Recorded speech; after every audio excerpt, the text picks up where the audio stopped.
नमस्कार, मैं जगबीर सिंह चिकारा,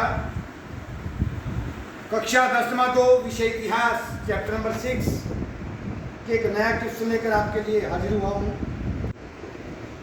क्वेश्चन का नाम है भक्ति लहर के प्रमुख संतों पर प्रकाश डालिए। जो भक्ति आंदोलन था इसके प्रमुख संत कौन कौन से थे, थोड़ा थोड़ा जिक्र उसके बारे में आज पढ़ेंगे। उसके बारे में हमने पढ़ लिया। इनमें कबीर था, गुरु नानक देव था, इनके बारे में पढ़ा। थोड़ा थोड़ा और भी पढ़ेंगे कौन कौन से आए हैं। रामानंद स्वामी जी। रामानंद स्वामी जी का जन्म प्रयाग इलाहाबाद के एक ब्राह्मण परिवार में 14वीं शताब्दी में हुआ।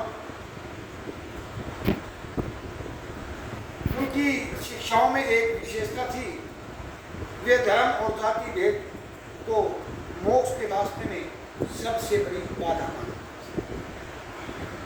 उनका ये मानना था कि जब तक धर्म और जाति का भेदभाव रहेगा तब तक परमात्मा का ध्यान नहीं लगा जा सकता, अर्थात मोक्ष की प्राप्ति के लिए कोई रास्ता तैयार नहीं हो सकता। वे रामानुज के शिष्य थे। उन्होंने अपने गुरु की तरह विष्णु का प्रचार किया। रामानंद भगवान राम के उपासक थे। उनके अधिकतर शिष्य निम्न जाति के लोग थे। वे सबसे प्रेम का उपदेश देते थे।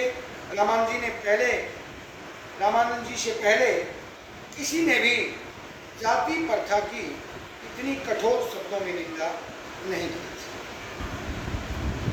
जात पात पूछे ने कोय, हरि को भजे सो हरि का होए। भगवान किसी की जात पात नहीं पूछता। जो भगवान की आराधना करता है, भक्ति करता है, भगवान उसी के हो जाए। इसी प्रकार संत कबीर जी आए, जिनका पहले आपने पहली वीडियो के अंदर वर्णन पढ़ा है, उनकी शिक्षाओं के बारे में पढ़ा है। उन्होंने भी निर्गुण धारा के प्रवर्तक थे। उनके जीवन काल सामान्यतः 13वीं शताब्दी के आसपास माना जाता है। उनके जन्म के बारे में कोई निश्चित जानकारी तो है नहीं। यह है कि दुल्हा नीरू दंपति, नीरू और नीमा दंपति ने उनका लालन पालन किया था और उन्होंने भी बाह्य आडंबरों, जाति प्रथा, धर्म इत्यादि पर कठोर प्रहार किया। उन्होंने भी भक्ति के लिए, मोक्ष की प्राप्ति के लिए भक्ति को सबसे बड़ा साधन माना। इसी तरह नामदेव जी आए। संत नामदेव जी महाराष्ट्र के सबसे प्रसिद्ध संतों में हुए। उन्होंने लोगों को संदेश दिया कि परमात्मा निराकार है, सर्वशक्तिमान है, सर्वव्यापक है। उन्होंने लोगों को शुद्ध जीवन जीने का संदेश दिया। उन्होंने जाति प्रथा, तीर्थ यात्रा, मूर्ति पूजा, जग, बलि, व्रत रखने का कड़े शब्दों में विरोध किया। नामदेव जी महाराष्ट्र के सतारा जिले में के एक छोटे से गांव में हुए। वे जाति के दर्जी थे। दर्जी कौन होता है? कपड़े सीलने वाले। माता पिता पंढरपुर के विठोबा अर्थात कृष्ण का एक नाम ये बड़े भक्त थे। पूरा परिवार वर्ष में 2 बार बड़ी श्रद्धा और भक्ति से पंढरपुर की यात्रा करता था। बाद में लोग पंढरपुर में रहने लग गए। बालक नामदेव ने जब बोलना आरंभ किया, उनका पहला शब्द विठल ही मुख से निकला। माता पिता ने नामदेव का विवाह कर दिया। उन्हें लगता था कि गृहस्थ जीवन के कारण नामदेव का ध्यान गृहस्थी में आ जाएगा, बढ़ जाएगा और विठल की ओर से इसका ध्यान कम हो जाएगा। परंतु ऐसा नहीं हुआ। वे हर समय विठल का नाम कीर्तन ही करते रहते थे। नामदेव जी के जीवन में अनेक चमत्कारी घटनाएं घटी। वे ज्ञानदेव जी के साथ तीर्थ यात्राएं भी की। उन्होंने पूरे देश का भ्रमण भी किया। उड़ीसा, गुजरात, राजस्थान और पंजाब आदि के अनेक प्रांतों में ये भ्रमण के लिए गए, लोगों तक अपने संदेश पहुंचाए। ये कहते हैं कि एक बार की बात है, नामदेव जी भजन कर रहे थे, उसी समय अपना भोजन ही बना रहे थे, तो एक कुत्ता आया और उनकी सारी रोटी लेकर भाग गया। यह देखकर नामदेव जी कुत्ते के पीछे भागे, डंडा लेकर नहीं अपितु घी का कटोरा लेकर उसके पीछे चल दी और बोले, कैसी शकल बनाई तूने सवान की, मुझे ओढ़नी उड़ा दी इंसान की। ये नामदेव जी ने भगवान को कहा कि कुत्ते की कैसी शकल बना और मुझे कपड़े पहना के इंसान बना दिया। उसके पास डंडा लेकर नहीं दौड़े, उसको घी का कटोरा की सूची नहीं, घी से घी करके भाई, हे विश्वपति, आप सूखी रोटी क्यों खाते हैं, थोड़ा घी तो ले जाते। अर्थात नामदेव जी का आत्मा साक्षात्कार पूर्ण हो गया।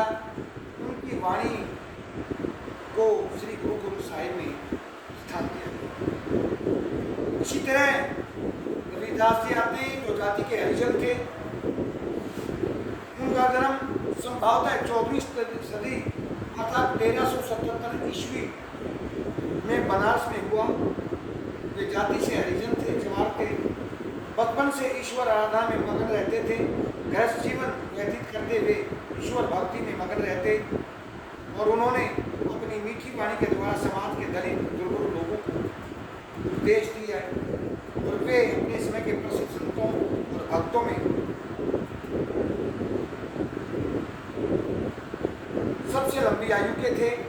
उनकी मृत्यु 1528 में राजस्थान के चित्तौड़ में हुई। उनके उपदेश इस प्रकार थे, वे कहते कि ईश्वर सर्वव्यापी है, प्रत्येक मनुष्य में वह निवास करता है, व्यक्ति की जाति पाति छुआछात ऊंच नीच की भावनाओं का त्याग कर देना चाहिए, मनुष्य को शुद्ध अंतःकरण के नाम का स्मरण करना चाहिए, अर्थात उस परमात्मा का की आराधना करनी चाहिए, भक्ति करनी चाहिए, जो मोक्ष का एक सीधा रास्ता है। रविदास जी कहते थे कि व्यक्ति ईश्वर का सहारा छोड़कर किसी अन्य का आश्रय लेता है तो उसका किसी भी जगह सुनवाई नहीं होगी, उन्हें नरक का मुंह देखना पड़ेगा। रविदास जी अपनी जाति काम धंधे पर गौरव करते थे। उन्होंने अपने काम को कभी नहीं छोड़ा। उनकी शिक्षाओं से प्रभावित होकर बहुत सी ऊंची जाति के लोग भी उनके संपर्क में आए, उनके शिष्य बन गए। उनकी कुछ रचनाओं को भी गुरु ग्रंथ साहिब, जो सिख धर्म की धार्मिक पुस्तक है, उसमें स्थान दिया गया। उसके बाद मीराबाई का नाम। मीराबाई भक्ति परंपरा की सबसे प्रसिद्ध कवयित्री हुई है। उनकी जीवनी उनके लिखे भजनों के आधार पर संकलित की गई है। मीराबाई की गणना 16वीं सदी के महान संतों में की जाती है। यह राजस्थान के मेवाड़ के शासक राणा रतन सिंह राठौर की सपुत्री थी। उनका जन्म 1498 में मेड़ता के नज़दीक गांव उड़की में हुआ। बचपन से ही उन्हें भगवान कृष्ण से प्रेम था। 1516 में उनका विवाह राणा संग्राम सिंह, जिसको हम राणा सांगा कहते हैं, ये सबसे बड़े पुत्र भोजराज के साथ हुआ, परंतु उनका गृहस्थ जीवन में कोई मोह नहीं था। मीरा के पति राजकुमार भोज की छोटी आयु में अचानक मृत्यु हो गई और मीरा युवा अवस्था में ही विधवा हो गई। मीरा बचपन से ही धार्मिक विचारों की थी। पति की मृत्यु के बाद वह पूरी तरह ईश्वर भक्ति में लीन रहने लग गई। परंतु अब उसके जीवन में गहरे दुखों का सामना करना पड़ा। मार्च 1527 में उनका पिता रतन सिंह करवाहा युद्ध में मारे गए। 1531 में राणा सांगा का छोटा बेटा विक्रमादित्य गद्दी पर बैठा। उसने मीरा की प्रभु भक्ति में अत्यंत बाधाएं डाली। मीरा को जहर देकर उसकी हत्या करने का प्रयास किया। जहरीले सांप भी उसके पास छोड़े गए, परंतु मीराबाई बच गई। वह चित्तौड़ छोड़कर मेड़ता के शासक अपने चाचा ब्रह्मदेव के पास रहने लगी। वहाँ भी मीरा कृष्ण भक्ति में, उसकी साधना में, प्रभु गायन में लीन रही। जब जोधपुर के राजा मलदेव ने मेड़ता पर अधिकार कर दिया तो मीरा द्वारका चली गई और जीवन के अंतिम दिन वहाँ प्रभु भक्ति में ही बिताए और 1546 में उसकी मृत्यु हो गई। उनका एक सुप्रसिद्ध भजन है, मेरे तो गिरधर गोपाल दूसरों ने कोई, जाके सिर मोर मुकुट मेरे पति सोई। मीरा के गुरु देवदास रविदास जो जाति के चमार थे, जूती गांठने का जो काम करते थे, उन्हें पता चलता है कि मीरा के जातिवाद तथा समाज की रूढ़ियों का उल्लंघन किया। ऐसा माना जाता है कि उन्होंने अपने पति के राजमहल ठाट बाट को त्याग कर सन्यासिनी और जोगनी के वस्त्र धारण कर लिए। वह ठीक मीराबाई के आसपास अनुयायियों का जमघट नहीं लगा, क्योंकि उन्होंने किसी निजी मंडली की नींव नहीं डाली। किंतु फिर भी शताब्दियों से और आज भी उसके जो भजन हैं वो प्रेरणादायक हैं। उनके द्वारा रचित पद आज भी स्त्रियों और पुरुषों द्वारा गाए जाते हैं, खासकर गुजरात और राजस्थान। गरीब लोगों द्वारा ये भजन गाए जाते हैं, दूसरे भी गाते हैं। आज आपने भक्ति लहर के प्रमुख संतों के बारे में पढ़ा। कल आपके लिए हम एक नया चैप्टर लेकर हाजिर होंगे, नई वीडियो लेकर आएंगे। तब तक के लिए आपसे विदा चाहते हैं। नमस्कार।